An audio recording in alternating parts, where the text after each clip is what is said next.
Red Riding Hood's Journey to the Forest. Red Riding Hood, a lovely little girl with big hazel eyes, blonde curly hair, wear white frock and a red cloak, was going to her grandmother's house with the basket her mother had given her. Her mother had explained to her, "Son, take the straight path, don't talk to anyone in the forest." But seeing the beautiful flowers and butterflies in the forest, Lala lost her way. Suddenly, a wolf appeared in front of her. The wolf smiled. "Where are you going, dear girl?"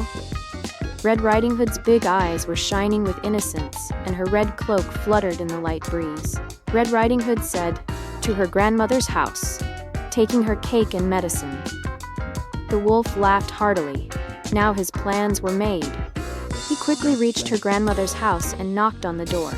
The wolf locked her grandmother in the closet and dressed himself and lay down on the bed. Red Riding Hood's red cloak now had some dirt on it. When Red Riding Hood arrived, she found her grandmother strange. Big ears, big eyes, and sharp teeth. Red Riding Hood asked in fear, "Grandma, why do you have such big teeth?" The wolf roared, "To eat you," and pounced on her. Red Riding Hood's golden braids scattered in the air. Red Riding Hood began to shout loudly. A woodcutter was nearby. He ran and drove the wolf away with his axe. Grandma was freed from the closet. Red Riding Hood's cloak was fixed and her face was shining with joy. Red Riding Hood learned a lesson. Don't talk to strangers. Everyone ate cake together and the wolf never came back. Short lesson. Be careful. Don't trust strangers.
Hello everyone, हैरतांगी ज़ायनी मीड मुख्तसर कहानियाँ देखने के लिए मेरा YouTube channel subscribe करें।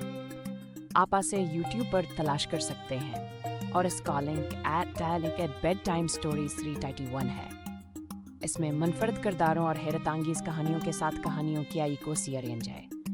मुख्तलिफ उम्र के बच्चे इन कहानियों को देखना पसंद करेंगे और अपने दोस्तों के साथ शेयर कर सकते हैं।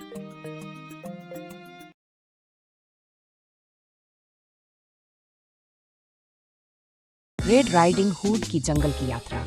रेड राइडिंग हुड बड़ी भूरी आंखों वाली, सुनहरे घुंघराले बालों वाली, सफ़ेद फ्रॉक और लाल लबादादा पहने एक प्यारी सी बच्ची अपनी माँ की दी हुई टोकरी लेकर अपनी दादी के घर जा रही थी।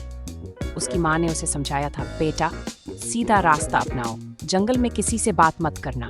लेकिन जंगल में सुंदर फूल और तितलियाँ देखकर लाला अपना रास्ता भूल गई। अचानक उसके सामने एक भेड़िया आ गया। भेड़िया मुस्कुराया, "प्यारी बच्ची, तुम कहाँ जा रही हो?" रेड राइडिंग हुड की बड़ी आंखें मासूमियत से चमक रही थीं और उसका लाल लबादा हल्की हवा में लहरा रहा था। रेड राइडिंग हुड ने कहा, "अपनी दादी के घर अपना केक और दवा लेकर।" भेड़िया खिलखिलाकर हंसा। अब उसकी योजना बन गई थी। वह जल्दी से अपनी दादी के घर पहुंचा और दरवाजा खटखटाया। भेड़िए ने अपनी दादी को कोठरी में बंद कर दिया और कपड़े पहनकर बिस्तर पर लेट गया। रेड राइडिंग हुड के लाल लबादे पर अब कुछ गंदगी लग गई थी। जब रेड राइडिंग हुड आई तो उसे अपनी दादी अजीब लगी। बड़े कान, बड़ी आंखें और तीखे दांत। रेड राइडिंग हुड ने डरते हुए पूछा, "दादी, आपके इतने बड़े दांत क्यों हैं?" भेड़िया दहाड़ता हुआ बोला, "तुम्हें खाने के लिए।" और उस पर झपटा। रेड राइडिंग हुड की सुनहरी लटें हवा में बिखर गईं। रेड राइडिंग हुड जोर जोर से चिल्लाने लगी। पास में ही एक लकड़हारा था, वह भागा और अपनी कुल्हाड़ी से भेड़िए को भगा दिया। दादी को कोठरी से मुक्त कर दिया गया। रेड राइडिंग हुड का लबादा ठीक हो गया और उसका चेहरा खुशी से चमक रहा था। रेड राइडिंग हुड ने एक सबक सीखा, अजनबियों से बात मत करो। सभी ने एक साथ केक खाया और भेड़िया कभी वापस नहीं आया। संक्षिप्त सबक, अजनबियों पर भरोसा मत करो।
हेलो एवरीवन, हैरतांगीज़ानी मेड मुख्तसर कहानियाँ देखने के लिए मेरा यूट्यूब चैनल सब्सक्राइब करें। आप इसे यूट्यूब पर तलाश कर सकते हैं और इसका लिंक बेड टाइम स्टोरीज 331 है। इसमें मुनफरद किरदारों और हैरतांगीज़ कहानियों के साथ कहानियों की एक सीरीज है। मुख्तलिफ उम्र के बच्चे इन कहानियों को देखना पसंद करेंगे और अपने दोस्तों के साथ शेयर कर सकते हैं।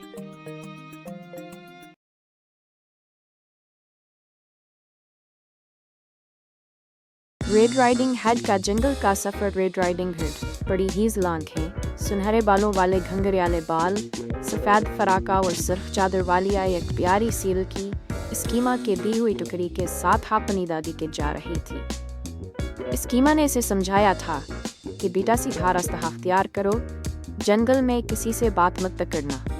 लेकिन जंगल में खूबसूरत फूलों और तितलियों को देखकर लाला रास्ता भटक गया। अचानक के सामने एक भेड़िया नमदार हुआ। भेड़िया मुस्कुराया, प्यारी लड़की कहाँ जा रही हो? रेड राइडिंग हेड की बड़ी बड़ी आंखें मासूमियत से चमक रही थीं और उसकी सख्त चादर हल्की हवा में फड़फड़ा रही थी।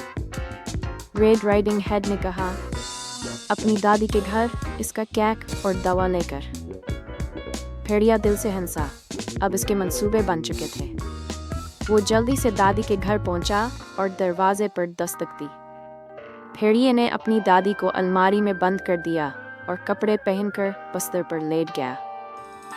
रेड राइडिंग हेड की सिर्फ चादर अब इस पर कुछ गंदगी थी। जब रेड राइडिंग हेड पहुंची तो उसने अपनी दादी को अजीब पाया। बड़े कान, बड़ी आंखें और तेज दांत। रेड राइडिंग हुड ने डरते डरते पूछा, दादी आपके इतने बड़े दांत क्यों हैं? भेड़िया धार कर बोला, तुम्हें खाने के लिए, और उस पर झुकटा। रेड राइडिंग हेड की सुनहरी चोटियां हवा में बिखरी हुई थीं। रेड राइडिंग हेड जोर जोर से चीखने लगा। एक लकड़हारे पास ही था। वो भागा और अपनी कुल्हाड़ी से भेड़िए को भगा दिया। दादी अलमारी से आज़ाद हुई। रेड राइडिंग हेड की चादर ठीक थी और इसका चेहरा खुशी से चमक रहा था।